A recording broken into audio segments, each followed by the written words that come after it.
Hi everyone, কেমন আছো সবাই? আশা করছি সবাই খুব ভালো আছো। আর এখন আমিও ভালো আছি।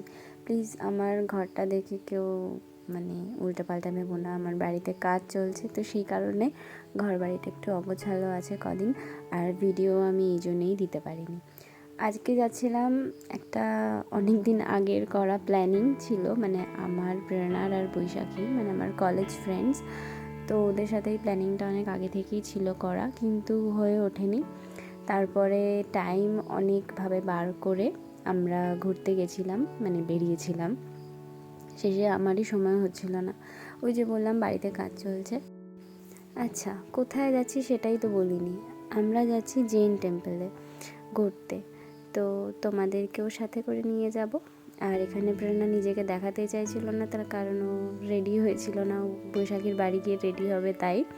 আর বৈশাখী তো ফোনে কথা বলতে বলতেই এলো সারা রাস্তা আমাদেরকে নিয়ে। তো এবারে যে সেজে নিয়েছে ম্যাডাম, এবারে বলছে হ্যাঁ এবারে আমাকে দেখা ফোনে, এবারে আমাকে দেখা কেন। আচ্ছা, সেদিনকে আমরা সবাই মিলে ভেবেছিলাম যে আমরা সাদা জামা পরেই যাব, সাদা কুর্তি। তো আমি তো ঠিক করতে পারছিলাম না যে কী পরবো। তারপরে মনে পড়লো যে হ্যাঁ এই জামাটা আছে, কিন্তু খুবই সিম্পল। তো প্রেরণা বললো তুই পরে চলে, কোনো ব্যাপার না। তারপরে আমরা তিনজন মিলেই হোয়াইট পরে গেছিলাম। এই তো আমরা তিনজনে রেডি হয়ে বেরিয়ে গেছি। তো ওর বাড়িতে একটু জল আর একটু মিষ্টি খেলাম, তারপরে আমরা বেরিয়েছি। আর ওর বাড়ি ফুল বাগানের ওদিকটাতে। তো আর ওই মন্দিরটা ছিল গৌরী বাড়ি, মানিকতলা, যতদূর আমার মনে পড়ছে। তো ওখান থেকে অটো করে যেতে হতো। তো আমি প্রেরণা আর বৈশাখী তারপরে ফুলবাগান থেকে অটো করলাম। অটো করে তারপরে আমরা এখন যাচ্ছি।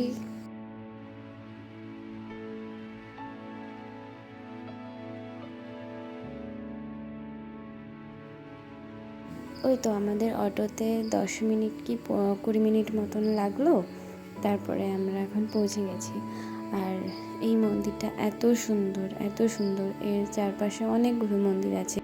তো চলো এবারে ভিতরে যাওয়া যাক। আর এখানে আমি বলেছিলাম ওদেরকে যে তোরা হাত, আমি পিছন থেকে ভিডিও করছি। এত ঢং করে হাঁটার কী হয়েছিল ভগবানই জানে। যাই হোক, ওরা এরকমই সারাক্ষণ মজা করতে থাকে। আর এই তো মন্দিরের ভেতর ঢুকে গেছি। মন্দিরটা এত সুন্দর বলার মতো না, সত্যি খুবই সুন্দর। আর এখানে আশপাশে যে কটা মন্দির আছে মোটামুটি আমি চেষ্টা করেছি ভিডিওগুলো নেওয়ার, বাট ওখানে ভিতরে ফটো অ্যালাউড ছিল না, ক্যামেরা। তো ভিতরেরগুলো তো আর নেওয়া যায়নি, আমি বাইরেরগুলোই নিয়েছি। যতটা নিয়েছি, যতটা দেখাতে পারছি ততটাই দেখে নিও। আর আমাকে কিন্তু কমেন্টে অবশ্যই জানিও যে কেমন লাগলো। এই মন্দিরটাও ঠিক ওর পাশেই, ওই মন্দিরটা থেকে বেরিয়েই এই মন্দিরটা। তো আমাদের দেরি হয়ে যাচ্ছিলো, তো তাও ওখানে এসেছি এত দূর, এগুলো না দেখে যেতে পারলে ভালো লাগতো না। সেই জন্য আমরা ওখান থেকে কিছুক্ষণ থেকে ওখানে তারপরে আমরা আবার বেরিয়ে এই মন্দিরটাতে এসেছি। ওরা যেহেতু আসবে না, সেই জন্য আমি একাই ঠাকুরগুলোকে দর্শন করছিলাম। তো এই তো এরকমভাবেই যাচ্ছিলো দিনটা। আর আমরা তিনজন মিলে অনেক মজা করেছি সেই দিন। আমাদের এই প্ল্যানটা প্রায় অনেক মাস থেকে ছিল, কিন্তু আলটিমেটলি হয়ে ওঠেনি, কারোর না কারোর কিছু না কিছু সমস্যা হচ্ছিল। তো অবশেষে হয়েছে তিনজনের সময়। আচ্ছা, ওখানটা যে গেলাম ওই মন্দিরটা থেকে, পেছনে যে মন্দিরটা দেখা যাচ্ছে ওখান থেকে ঢুকেই কিন্তু আর একটা মন্দির ছিল, যেটা থেকে দেখলে আমাকে নামতে। তো ওটা ছিল আর একটা, আর এইটা আর একটা যেটা এখন দেখালাম। তো ওটা তারপর দর্শন করে আমরা অটোয় করে আবার ফুলবাগান এসে গেছি। আর এখানকার একটা মোমোর দোকানের গল্প বৈশাখী আমাদের অনেক আগে থেকে করেছে। তো বলেছিল যে যেদিন আসবি সেদিন এখান থেকে মোমো খাওয়াবো। তো সেদিনই ওই ট্রিট দিয়েছিল আমাদেরকে, এই যে মোমো।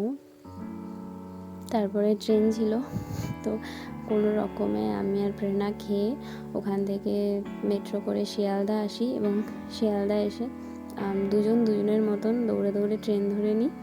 তো এই ভিডিওটা এইটুকুই ছিল। দেখা হচ্ছে আবার পরের কোনো সুন্দর একটি ভিডিওতে। ততক্ষণের জন্য টাটা।